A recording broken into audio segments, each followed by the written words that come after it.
16 जनवरी की रात जब सैफ अली खान पर हमला हुआ तो उन्हें हॉस्पिटल पहुंचाने वाले एक ऑटो ड्राइवर थे। ऑटो ड्राइवर का नाम है भजन सिंह राणा। 21 जनवरी को जब सैफ अली खान हॉस्पिटल से डिस्चार्ज हुए तो डिस्चार्ज होने के पहले उन्होंने हॉस्पिटल में ही भजन राणा से मुलाकात की। इस मुलाकात में क्या हुआ, ये तमाम जानकारी लेकर हमारे साथ विकास हैं जो इसके बारे में आपको बताएंगे। जी देखिए, आज 22 जनवरी की तारीख है, लेकिन सैफ अली खान कल डिस्चार्ज हुए यानी 21 जनवरी को। ये मुलाकात कल ही हुई थी भजन सिंह राणा की, और डिस्चार्ज होने से पहले हॉस्पिटल के उस वार्ड में ही हुई थी। उसके कुछ तस्वीरें जो हैं वो आज सामने आई हैं, जिसमें सैफ अली खान, भजन सिंह राणा जो ऑटो ड्राइवर हैं, उनके कंधे पर हाथ रखे हुए हैं। 2-3 फोटो मीडिया में जारी हुए हैं। भजन सिंह राणा ने भी एक न्यूज़ एजेंसी से बात करते हुए एक मीडिया बाइट दी है, जिसमें वो ये बता रहे हैं उस बातचीत में क्या हुआ। हालांकि 5 मिनट का ही वक्त था, और उनसे ये भी पूछा गया कि जब आप गए तो मीडिया की नज़रों से बच के कैसे चले। उन्होंने कहा, मुझसे कहा गया था मास्क पहन के आना, और मैं हॉस्पिटल में गया और मुझे अंदर ले जाया गया।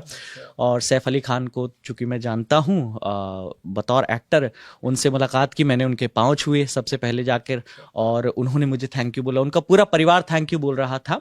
उनकी माँ शर्मिला टैगोर थी वहां पर, और उन्होंने ये भी कहा कि और भी कुछ लोग थे जिनको मैं जानता नहीं हूँ, टीवी कम देखता हूँ, तो हो सकता है कि वहाँ सोहा अली खान भी हो, तमाम लोग हो सकते हैं, सारा अली खान हो सकती हैं। तो उनका कहना था कि उनके बच्चे भी थे और भी कुछ लोग थे, सब मुझे बार बार हाथ जोड़ के thank you thank you thank you बोल रहे थे। तो जब मैंने सैफ अली खान के पैर छुए तो उन्होंने मुझे एकदम गले से लगा लिया, और उन्होंने मुझे फिर पर्सनली थैंक यू बोला। फिर उनकी माँ जो हैं उन्होंने भी मुझे थैंक यू बोला, शर्मिला टैगोर ने, और उन्होंने भी कहा बेटा बहुत अच्छा काम किया। और मजाक मजाक में उन्होंने एक बात और कही कि उस दिन आपके पैसे नहीं दे पाया था, आपके पैसे आपको मिल जाएंगे। तो इस बात पर दोनों हंसने लगे, और उन्होंने कहा कभी भी जीवन में कभी भी आपको मेरी ज़रूरत पड़े तो बिल्कुल मेरे घर के दरवाजे आपके लिए हमेशा खुले हुए हैं। और ये पूरी बातचीत वहाँ पर हुई थी। जो ऑटो ड्राइवर हैं, ये जिस दिन घटना हुई थी उस दिन वो जानते नहीं थे कि वो सैफ अली खान को ले जा रहे हैं। हॉस्पिटल पहुंचने तक भजन सिंह राणा मूलतः उत्तराखंड से हैं। उत्तराखंड में एक जिला है उधम सिंह नगर। उधम सिंह नगर में एक जगह है खटीमा, खटीमा के रहने वाले, खटीमा के पास छोटा सा गांव है, वहाँ के रहने वाले हैं। और वहाँ पर पिछले 15 सालों से वो ऑटो ड्राइवर के तौर पे काम करते हैं, ऑटो चलाते हैं, और रात की शिफ्ट में चलाते हैं मुंबई में। तो घटना वाले दिन भी जो उन्होंने बताया कि उनके घर से जब वहाँ सामने वो सवारी की तलाश कर रहे थे, रात का वक्त था, 3-4 बजे के आसपास का वक्त था, सवारी की तलाश कर रहे थे, इतने में उनके घर से एक महिला आई। तो चूंकि वो जानते नहीं थे, बाद में जब साफ हुई चीज़ें, जो पुलिस के स्टेटमेंट आए, तो वो उनके यहाँ की हाउस हेल्प थी। उन्होंने कहा कि जल्दी आओ, इमरजेंसी है। तो रोड के उस पार थे, घुमा के ऑटो लेके आए, और फिर उसमें वो खून से लथपथ सफ़ेद कलर का कुर्ता पहने हुए थे, और उस पर बहुत ही ब्लीडिंग हो रही थी पूरा। तो बिठाया उन्होंने। फिर उन्होंने जब देखा कि यार ये तो बहुत गंभीर है, तो अचानक से बैठे। उन्होंने कहा कहाँ लेके चलना है? उन्होंने कहा हॉस्पिटल ले चलो। उन्होंने कहा कि किस हॉस्पिटल, यहाँ तो 3 रास्ते में पड़ते हैं। तो डिस्कशन पीछे हुआ। फिर सैफ अली खान ने ही, जैसा उन्होंने उस वक्त बताया कि जिसको चाकू लगा था, उसी शख्स ने कहा कि लीलावती लेके चलो। तो जब लीलावती गए, स्ट्रेचर आया, तो उन्होंने कहा कि सैफ अली खान हूँ। तब उन्होंने पलट के देखा, उन्होंने कहा अच्छा सैफ अली खान है। कह रहे इतनी जल्दबाजी थी। उनके साथ जो एक लड़का था, जो कि इब्राहिम थे, उनके बेटे।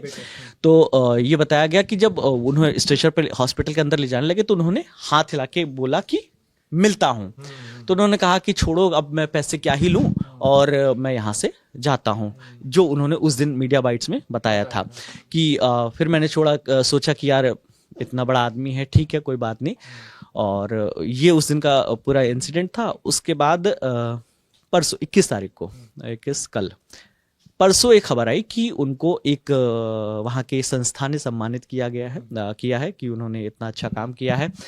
तो वो 11,000 रुपये उनको दिया गया, उनको सम्मान किया गया। तो फिलहाल वो भी एक स्टार हैं। और इन सब के बीच ये भी इनपुट आया कि जब सैफ घर पे गए, तो सबसे पहले जो उनकी हाउस हेल्प थी, उनको उन्होंने थैंक यू बोला। और थैंक यू इसलिए क्योंकि जब जो उनका बेटा जहांगीर है, जिनके कमरे में वो अटैकर घुसा था, जब सैफ पर अटैक हो रहा था तो बीच में बचाव के लिए आई थी, उनके हाथ पे भी हमने देखा था वो चोट लगी थी और पट्टी बंधी हुई थी। तो पहला थैंक यू उन्होंने उन्हें बोला।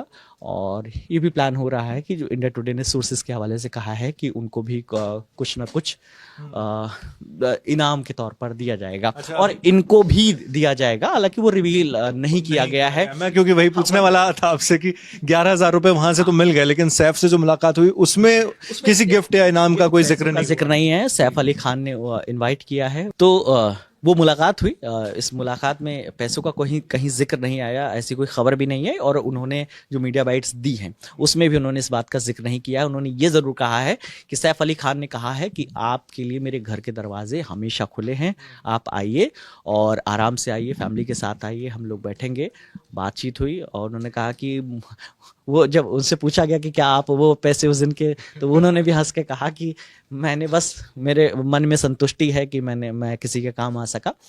तो कुल मिलाकर बस यही अपडेट है इस मामले में। मीडिया में, सोशल मीडिया में भी इस चीज़ को लेकर काफ़ी बज़ चल रहा था। लोग अलग अलग अपने तरफ से अनुमान लगा रहे थे कि अब तो कैब ड्राइवर बन जाएंगे, वो सैफ उन्हें कैब गिफ्ट कर देंगे। हालांकि ये सब तमाम जो बातें हैं वो अभी कयास हैं, अंदाज हैं, एक फ़न के लिए लोग कह रहे हैं। अभी तक उसमें कोई ठोस जानकारी नहीं कि क्या सैफ अली खान उसको देने वाले हैं, उस ड्राइवर को जिसने उनकी मदद की। और जैसा कि विकास ने आपको बताया कि हाउस हेल्प को भी वो कुछ इनाम दे सकते हैं, सोर्सेज के हवाले से खबर आई है।